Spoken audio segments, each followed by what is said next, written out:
Welcome back, everybody. This is Navarrete, and today we will be going over some of the vocabulary, things that we've learned over the past couple of weeks, just to get a refresher in our heads. So with that, let's get started. First thing that we're going to go over is energy, and it's something that we have a lot of trouble trying to explain because it's something that's not tangible, so we can't grab our hands with it. So the description that we'll use to define energy is the ability to do work or to produce heat. Our next term is going to be matter, and that's going to be anything that takes up space. Your matter, I'm matter, it's all the stuff that's around us. With those definitions, we can start talking about what heat is, which is just going to be the transfer of energy between two objects. What's important here is that they have to be at different temperatures. If they're not at different temperatures, then they're going to be at thermal equilibrium, which is not going to be any transfer of heat. They have to be at different temperatures. Our next term is work, and a good definition to kind of have in your head if you're planning to take physics is a force acting over a distance. Then our last interaction that we're going to be talking about is temperature, what temperature actually is. And when you hear temperature, two words should immediately come to your mind: molecular motion. See, temperature doesn't measure heat. What it's actually measuring is the average kinetic energy of the molecules. It's telling you how fast they're moving. Objects at higher temperatures are going to be moving faster compared to objects at lower temperatures, which are going to be moving slower. With those, then we can start using them to describe the things around us. The first term that we can use is system, which is going to be a group of related things that we're going to work together as a whole.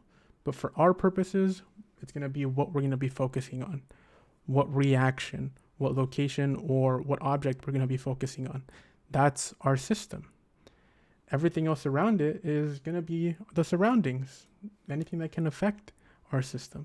How things flow in and out of our system can be described as exothermic, which we can say is a reaction that releases heat. So it's going to be releasing heat into the surrounding. On the other side, we can use endothermic to describe a reaction that absorbs heat, and it's going to be absorbing heat from the surrounding. However, notice that in these two descriptions, we've only talked about heat. But heat is a form of energy, which is not the same as matter. So to describe the transfer of matter, we have to use terms like open system, which is going to be a system that allows the exchange of matter, letting things go in and out. Think about your room. If you leave the door open, things can come in and out. It's going to be an open system.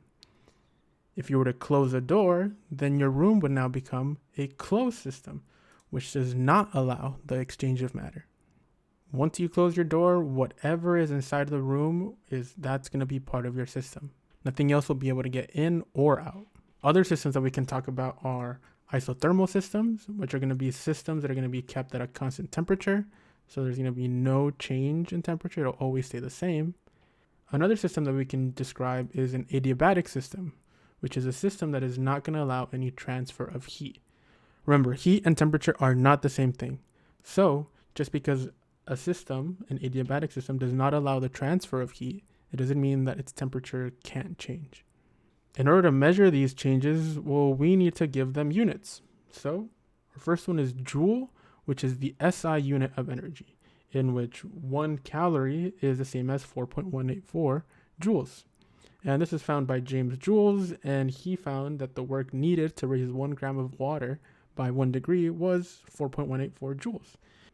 A more common one that you'll see is calorie, but specifically with a lowercase c. And a calorie is the amount of heat necessary to raise 1 gram of water by 1 degree. However, because this unit was a little small, the more popular term that came from this was kilocalorie, which is just 1,000 calories, which is the same as one that you'll probably see in the food that you buy, at least on the labels, which is calorie with a capital C, which is also 1,000 calories. I know, it's not confusing at all. For the most part, we'll mainly stick to calculating in joules. To measure these changes, we're going to use a calorimeter, which is a tool used to measure the amount of thermal energy contained in a substance or released in a reaction. When we were doing our labs, that was mainly our styrofoam cup. However, as you saw, not everything is going to release the same amount of energy, or something is going to take more energy than others to heat up. We have to be able to calculate those changes. And two terms that we'll use to describe those changes are heat capacity, which is how well an object holds onto heat, but we'll also use a definition of the amount of heat necessary to raise 1 mole of a substance by 1 degree. Both of these definitions work great. I like to use how well an object holds onto heat, mainly because we tend to use specific heat to describe as the amount of heat necessary to raise 1 gram of a substance by 1 degree. And that's the one that you're more familiar with when doing your calculations at home. Now, to raise the temperature of an object, you need energy, and there's a lot of forms of energy. The two that we're going to focus on for now are kinetic energy, which is just energy in motion. Anything that is moving is going to have kinetic energy. But where does that energy to move come from? Well, it's potential energy. Potential energy is stored energy, or another term that you can use is energy due to its position. If you were to raise an object, it's going to have some potential energy that can then be transformed into kinetic energy.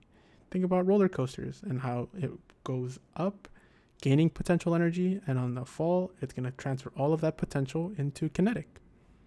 For our last couple definitions, we're going to describe our thermodynamic functions. We can use the term state function to describe something that's going to depend on the state of the substance, not how that state was reached. An example of this is temperature. All we focus on is final temperature and initial temperature, the final state and the initial state. It doesn't matter how long it took or what we did to change the temperature. All we want is that initial and final change.